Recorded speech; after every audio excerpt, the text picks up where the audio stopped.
Kazakistan'ın, Kırgızistan'ın, o ülkenin, bu ülkenin değil, bütün Türk dünyasının şarkısı Anayurt Marşı. Ama lütfen alkışla tempo tutalım.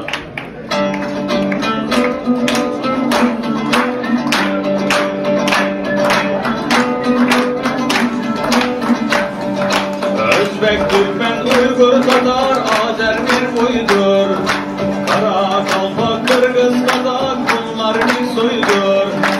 Özbek, Türkmen, Uygur, Tatar, Azer bir boydur. Kara, Kalpak, Kırgız, Kazak bunlar bir soydur.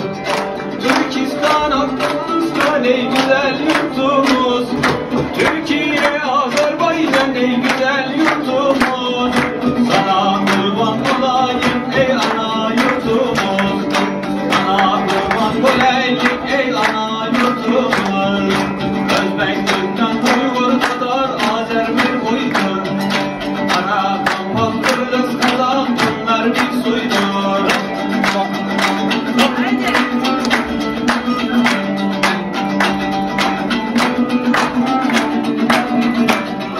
İnan Mengler, Alper Mengler ey Türk yiğitler.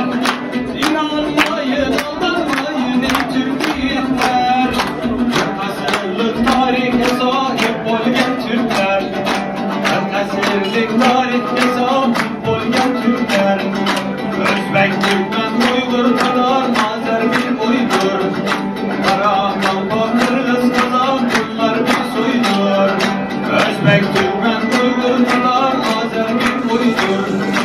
Kara, Kalpak, Kırgız, Kazak bunlar bir soydur. Bir daha göstereyim.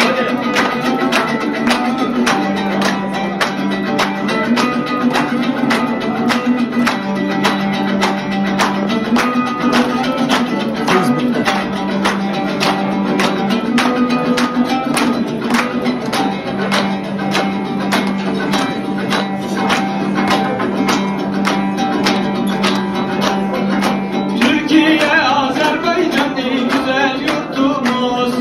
Hungarya, Macaristan güzel yurtumuz. Sana kurban olalım ey ana yurtumuz. Sana kurban olalım ey kurultayımız. Özbek, Türkmen, Uygur, Tatar, Azer bir boydur.